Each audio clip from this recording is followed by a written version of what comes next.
जगतसिंहपुर जिलार 75 5टी रूपांतरित हाईस्कल को मुख्यमंत्री नवीन पट्टनायक वीडियो कॉन्फ्रेंस माध्यम लोकार्पण करिसेंति। प्रथम पर्यायर 14टी विद्यालय रूपांतरित होइतिबा बेले आज द्वितीय पर्यायर 75टी हाईस्कल रूपांतरित होइछि।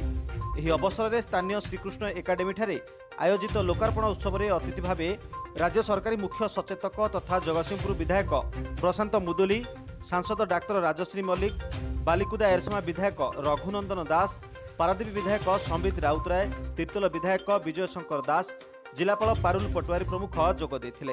एही कार्यक्रम में जिलार विभिन्न विद्यालयर शिक्षक शिक्षयित्री एवं छात्र छात्री उपस्थित रहिथिले।